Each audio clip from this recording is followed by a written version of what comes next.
Tonight, the first person criminally charged in the ongoing Saskatoon private Christian school scandal is going to jail. Also, Saskatchewan teachers are getting ready for a second round of job action next week. Plus, a Regina athlete prepares to compete with Trinidad and Tobago's bobsleigh team. This is CBC Saskatchewan News.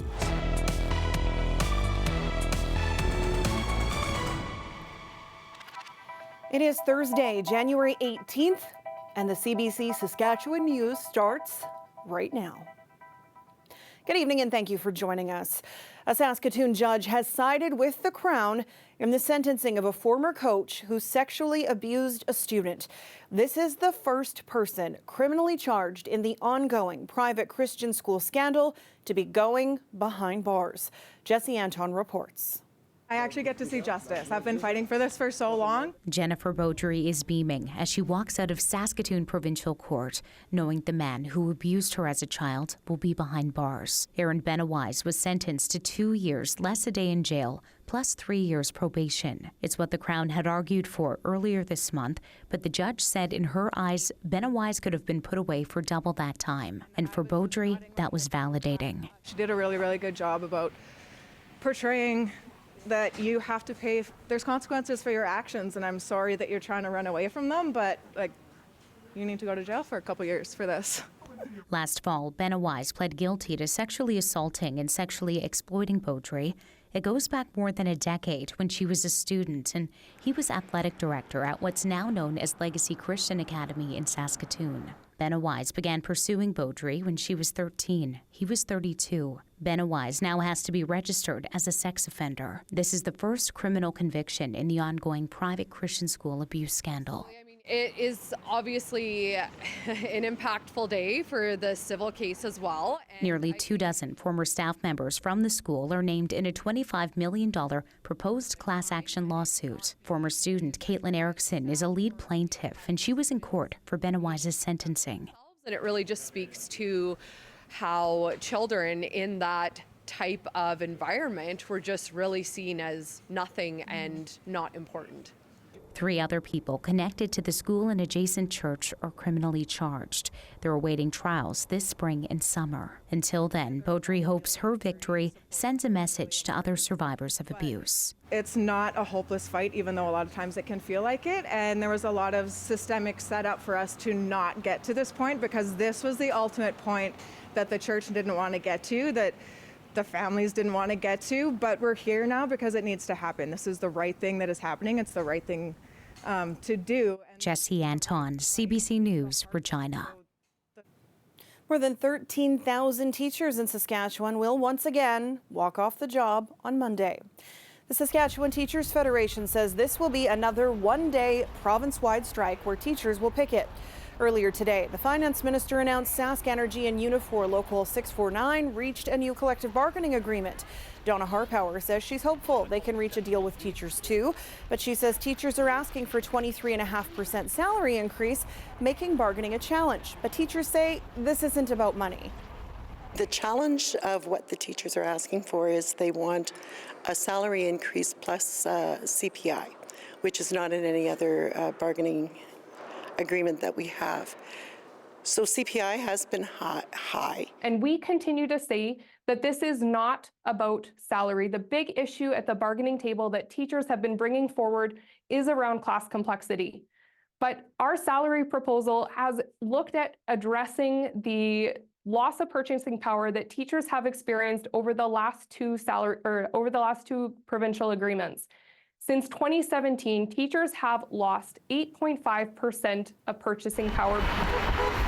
The official opposition's education critic says with more than 3,800 new students last year and 145 fewer teachers, students aren't getting what they need and that the government needs to act. The STF says it's asking for 2% increase per year plus consumer price index or CPI. BCOT says teachers are not ready for a full strike, but says more job action will continue until a deal is reached.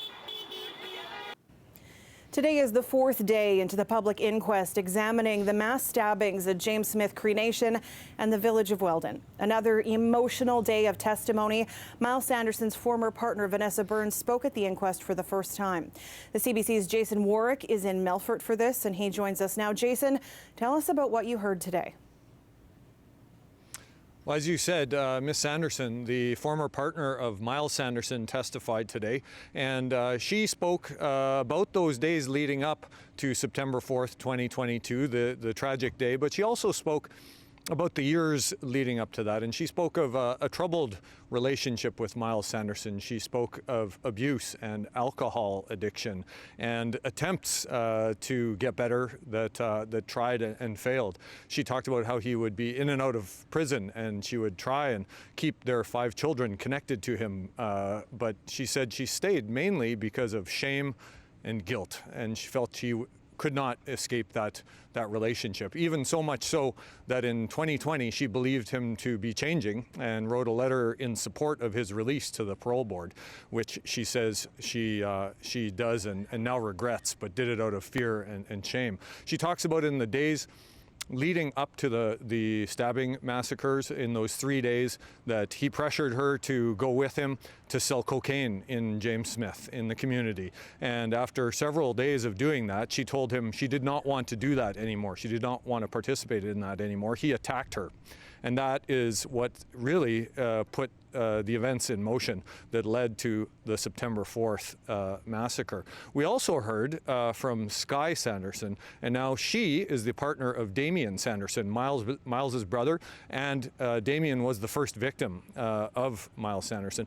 And this woman not only lost her husband, she also lost her father in the attacks. She said she's been left lost and heartbroken and angry. She talked again about the escalating violence in those final days before the stabbings occurred. So highly emotional testimony, Sam. Both women broke down several times as they were testifying. And then the other thing is, at the inquest, as you may know, it's not just lawyers that get to ask the questions. Families can get standing and ask the witnesses questions. So some of the families came up and started asking these women questions, and all of them said, "We don't blame you. We forgive you. We love you. This is not your fault." And it produced long pauses while everyone broke down. The witnesses, the questioners, and even the jury needed to take extra breaks today for their own mental health by the coroner's own explanation.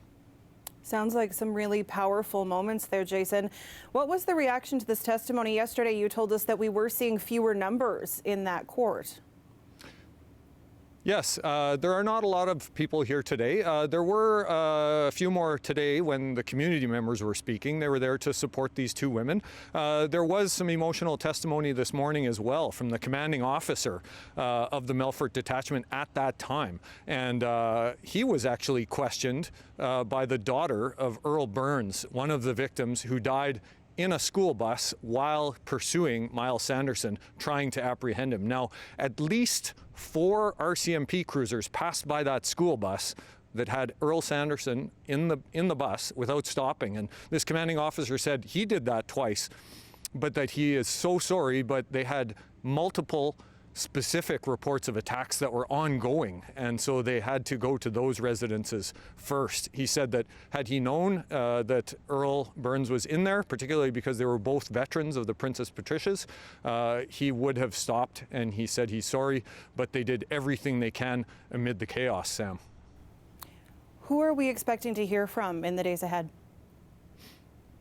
More community members, more police, but as the coroner said when he was asking the jury about their mental health, he said that they seemed to be close to being over the hump, and what he meant by that was that the heavy emotional testimony and the facts of the case are almost all into evidence now, and it will broaden in scope to talk about the issues, whether it's parole reform, Indigenous self-policing, addictions, or things like that. So we expect more issues testimony over the coming 2 to 3 weeks, Sam. Thanks for this, Jason.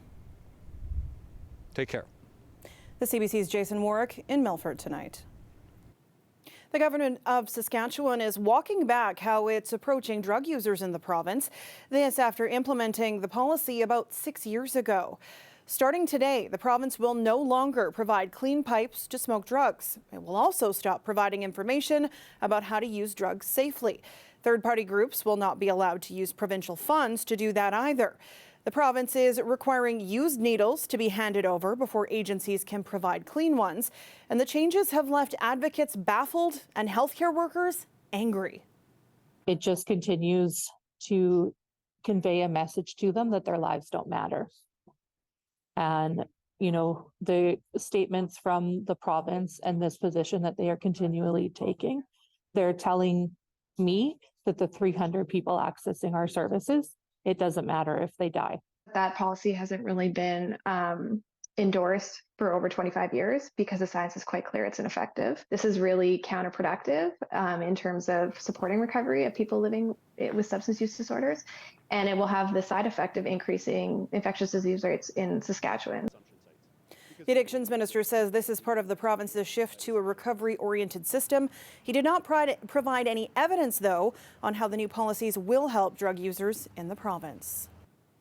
A conference in Regina has been exploring ways to keep Indigenous languages alive. The two-day event brought together Indigenous elders, knowledge keepers, and language speakers from all over Saskatchewan. One of them, Kevin Lewis, who grew up speaking Cree. He's been running culture camps for more than 20 years, offering young people the chance to hike, fish, pick native plants and berries. They can also go trapping, tan hides, and smoke meat in the colder seasons. Lewis says being on the land and doing traditional activities is a perfect way for people to learn language. Well, if you want confident people, if you want confident little human beings, teach them their language, teach them how they act, even the humor, how to tell jokes, how to tell stories. And those kids know how to dance. They're very athletic. They're very curious. They love learning. They love sharing, but they also love what you have to say, genuinely. Lewis says he's grateful so many Indigenous leaders and knowledge keepers are taking part in these types of conferences to make sure action comes out of it. He also says he'd like to see more Indigenous languages taught in schools. Well, the temperatures have been so slowly improving and things were a little bit more bearable out there today. But despite that very picturesque shot, there is still a pretty strong chill in the air. So when do we finally start feeling some relief? Ethan is back after the break with his full forecast. Stay with us.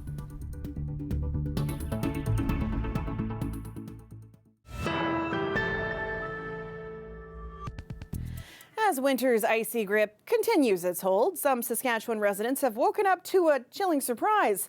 Cars that will not start. As Aishwarya Duda reports, not everyone has a block heater installed and others aren't familiar with them. When I bought the car, there was no block heater on the car. So when I start the car in the morning, it was making so much like cranky noise. Every day, I need to wake up in the morning and then start it, boosting it. When frigid temperatures arrive, a lot of drivers know it's best to plug in a vehicle. But many vehicles don't come with a block heater, especially if they were purchased outside of Saskatchewan.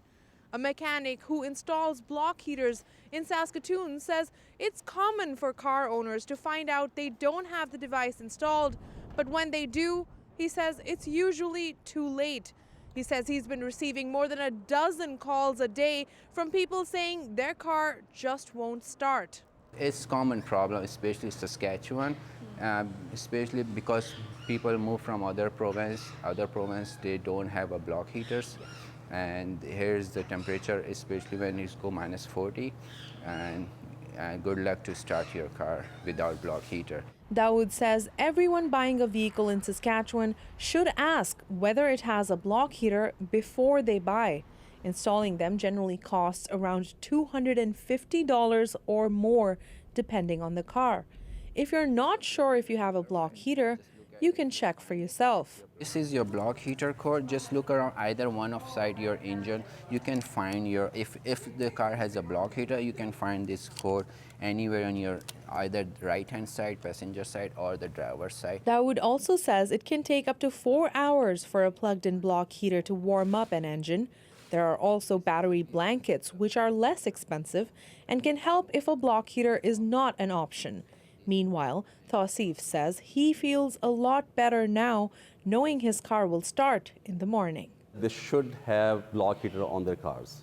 This is very important. Then you can sleep at night with a peace of mind that when you wake up in the morning, your car will be working in perfect condition. Besides having a working block heater, the roadside assistance company CAA says there are other steps you can take to make sure your car can make it through the cold winter, such as checking to make sure cords are not frayed and making sure your car battery is in good shape. Aishwarya Duda, CBC News, Saskatoon. This weather update is brought to you by Mercedes-Benz Regina, proud member of the Capital Automotive Group.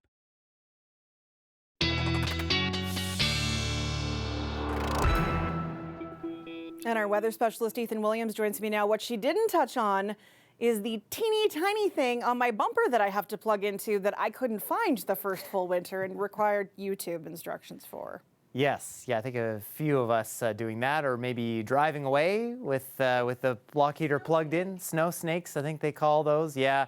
Well, with the wind, definitely probably feeling like you're going to need your block heater, even though, and of course, the wind doesn't really impact your car. It does impact the skin, our skin. And of course, with the wind today gusting upwards of 60 kilometers an hour, it was feeling chilly. We were still down into the minus 30s through much of southern Saskatchewan, at least even central Saskatchewan, getting into that minus 25 to minus 30 range. And it is getting cold with the wind chill, especially in west central and southwestern Saskatchewan, where we still have extreme cold warnings hanging on. Much of that side of the province, and again through much of Alberta tonight, looking for wind chills near minus 40 or maybe even a little bit below that. We did have extreme cold warnings in place through much of the rest of south and central over this last day. Those have come to an end for places like Regina and Saskatoon, though. The reason why we are seeing those in place is because temperatures in that part of the province are going to be around minus 30 tonight because of this area of high pressure. That's really cleared out the clouds there. You don't kind of have that blanket that the clouds sort of provide to warm things up a little bit.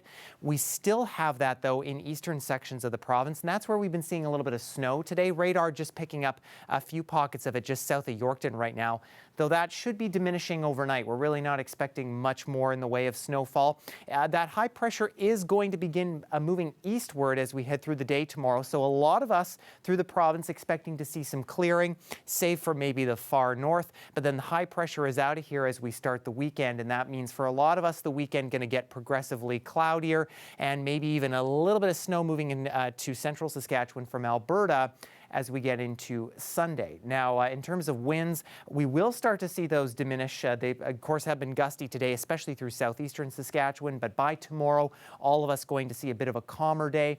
That next system and that cloud cover building in will pick up winds a bit through the southeast as we head into the weekend. What we will also notice is this ridge out to our west in the jet stream beginning to move eastward. Now, it diminishes a little bit as we get into Sunday, but you can see some of the warmer colors to the south here starting to move up a bit further north. So for Regina, that means even though tomorrow will still be around minus 20, by Saturday we see a pretty dramatic warm up by about 10 degrees. Of course, going to be a bit breezy here and there. Sunday, Monday brings the possibility of a little bit of light snow, and then those warmer temperatures sticking around as we head through the rest of the work week next week.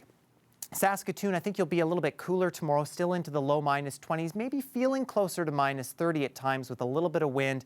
We will struggle to get those warmer temperatures, Sam, but they do start showing up next week. There it is again, the carrot at the end of the week. I just keep moving it along. It's the last day on the forecast all the time. Thanks, Ethan. You bet. Stay with us. We've got more news after the break.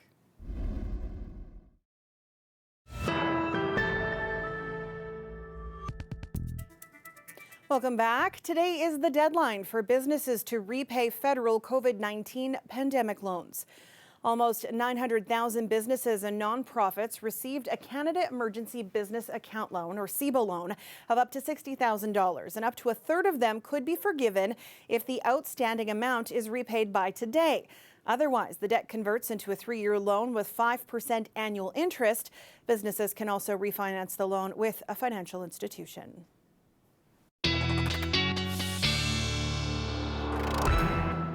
And Ethan is back with one last look at your weather to tell you to plug in your car tonight. Yeah, that's right. No snow snakes, though. Remember to keep those out of the way. Minus 20 with cloudy skies. Bit breezy heading through the night tonight, but again, those winds should be diminishing as we head into tomorrow morning. We'll still be mostly cloudy by the time we get to the 8 a.m. hour, but things clearing out as we head by noon hour. Winds nice and light. For Saskatoon, again, around minus 22.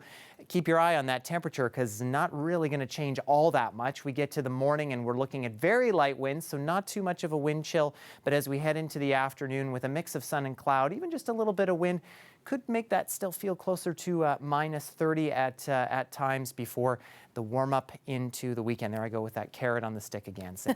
Thanks, Ethan. You bet. And something to inspire you before we go tonight. A woman living in Regina is now the first female bobsledder for the tiny island of Trinidad and Tobago, despite the fact she's never been in a bobsled.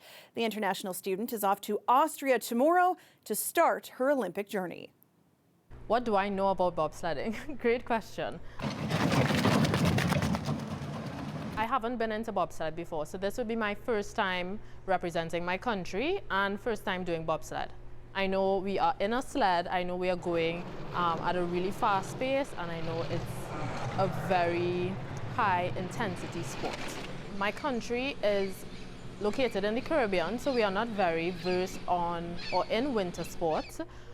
So the captain of the male bobsled team wanted to expand the opportunity for athletes in Trinidad and Tobago to be involved in more winter sports, and he put out a notice to persons and current athletes in the country, and I saw the notice and I took interest and I reached out to him. We've never had any female bobsled athletes, so I would be the first. I will be going to what is called bobsled school in the first week of my visit, so that will be me getting acquainted with the bobsled itself, me learning technique, me getting conditioning and being comfortable within the bobsled itself. And then the second week of that training session, I would be entering into something called the Europe Cup, and that's where I would be taking on as the first female athlete of my country to compete in female bobsled. I do have opportunity to train on the track in Calgary. I did contact the manager of that track in Calgary, and they're very open to allowing athletes to come in and train and use their facilities. So yes, I would be heading over there when the opportunity arises. Well, I don't think much scares me with regards to sport. I've done competitive gymnastics, I've done track and field, netball, hockey. I've done a various amounts of sports, and I enter it head on. I don't put fear first. What's a bobsled? That's a bobsled. The key elements for a successful sled team are a steady driver and 3 strong runners to push off down the ice. Well, actually, I have not watched the movie. Based on what everybody else has said to me, I mean, it sounds like it's a great, really inspirational movie. However, as a Trinidad and Tobago athlete, we are very easily confused with Jamaica. So I really try to make the distinction between Trinidad and Tobago and Jamaica. I'm just honored to have this opportunity to represent my country, to put them on the map, and to also represent female in sport. Well, we'll certainly be watching and cheering her on. That is it for us tonight. For News Anytime, you can head to our website. You can subscribe to the CBC Saskatchewan YouTube channel or download the CBC News app on your app or tablet. Thanks for watching and have a great night.